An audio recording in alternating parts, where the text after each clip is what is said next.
ఒక నెల రోజుల దాకా ఉంటాయి, మేము పెడతాము. కానీ ఇప్పుడు ఏంటంటే వీటిని జ్యూస్ లాగా చేసుకొని ఒక కంటైనర్ డబ్బాలో కానీ గాజు సీసాలో కానీ పెట్టుకుంటే ఒక 5 నెలల దాకా ఉంటాయి. మనం ఏటికి కావాలంటే పులిహోరకు కానీ ఇప్పుడు మామూలుగా మార్నింగ్ లేచినప్పుడు వేడి నీళ్ళలో తేనె నిమ్మకాయ కలుపుకోవడం బాగా అలవాటు అయిపోయింది కాబట్టి అందరికీ ఇప్పుడు మేము కూడా చేస్తాము మా ఇంట్లో. ఆ విధంగా చేసుకోవడానికి ఇవన్నీ ఉపయోగపడతాయి. వీటిని ఏ విధంగా మనం నిమ్మకాయలని అయితే ఈ విధంగా శుభ్రంగా 2 ముక్కలుగా కట్ చేసుకున్నాను. వీటిని జ్యూస్ ఈ విధంగా మనం మామూలుగా పిండుకొని వడగట్టుకోవాలన్నమాట. ఒక బౌల్లో తీసుకొని జ్యూస్ని అయితే ఈ విధంగా పిండుకోవాలి. ఈ విధంగా పిండుకొని అన్నిటినీ తర్వాత లాస్ట్లో వడగట్టుకోవాలన్నమాట. వడగట్టుకొని మనము ఒక డబ్బాలో అయితే స్టోర్ చేసుకోవాలన్నమాట. చూడండి ఈ విధంగా పిండుకొని బాగా అన్నిటినీ ఈ విధంగా పిండుకోవాలి. నేను చూడండి అన్నిటిని కట్ చేసి పెట్టుకున్నాను అనమాట. వీటిల్లో పిండుకున్న తర్వాత దాన్ని స్టోర్ చేసుకోవాలి. చూడండి మన నిమ్మకాయ రసాన్ని అయితే ఈ విధంగా అన్ని పిండాను నేను. చూడండి ఇంకా 4 దెబ్బలు 10 దెబ్బలు ఉన్నాయి. వీటన్నిటిని ఈ విధంగా చక్కగా పిండుకోవాలన్నమాట. అన్నిటిని పిండాను. చూడండి ఏ విధంగా పిండుకున్నాను.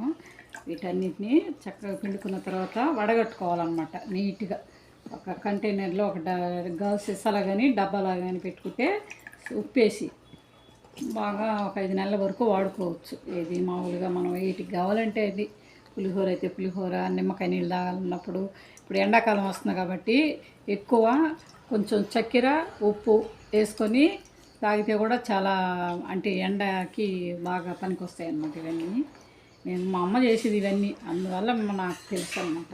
ఇది పాతకాలంలో మా అమ్మ ఎప్పుడన్నా వేడి చేసి ఇదిగో ఈ విధంగా వడగట్టుకొని దీన్ని గాజు సీసాలకి ఉంచుకుంటే మనకు 5 నెలల వరకు ఉంటుంది బాగా. చూడండి మనము తయారు చేసినటువంటి పిండుకున్నటువంటి రసాన్ని అయితే మొత్తంగా దీన్ని ఈ విధంగా చూడండి గాజు సీసాలకు పెట్టాను. చూడండి ఈ విధంగా మొత్తం వడగట్టుకున్నాను అనమాట. వీటినైతే చూడండి గింజలు ఏ విధంగా వచ్చాయో బాగా పిప్పి అంతా బయటకు వచ్చేసింది. జ్యూస్ మాత్రము చూడండి చక్కగా ఉంది.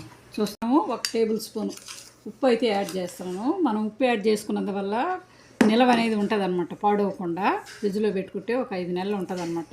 మనకి ఎప్పుడు కావాలంటే అప్పుడు పులిహోర కానీ ఏ ఐటెం కావాలన్నా కానీ మనం చేసుకొని తినచ్చు అనమాట. కాబట్టి నేను ఇది సాల్ట్ అయితే యాడ్ చేస్తున్నాను. చూడండి ఈ విధంగా జ్యూస్ అయితే ఎంత బాగుందో చిక్కగా. ఇది మామూలుగా ఎండాకాలం వస్తుంది కాబట్టి మనం వీటిని కొంచెం చక్కెర ఉప్పు క్లోజ్ చేసేస్తున్నాను. చూడండి ఈ విధంగా పెట్టుకుంటే ఏ విధంగా వచ్చింది చూడండి. జ్యూస్ అనేది మనకు పర్ఫెక్ట్గా రెడీ అయిపోయింది అనమాట. చూడండి మాకు మంచిగా రెడీ అయిపోయింది. నేను మూత క్లోజ్ చేసి ఫ్రిడ్జ్లో పెడతాను. ఇప్పుడు మీరు కూడా ఈ విధంగా చేసుకోండి. ఒక లైక్ ఇవ్వండి, సబ్స్క్రైబ్ చేసుకోండి.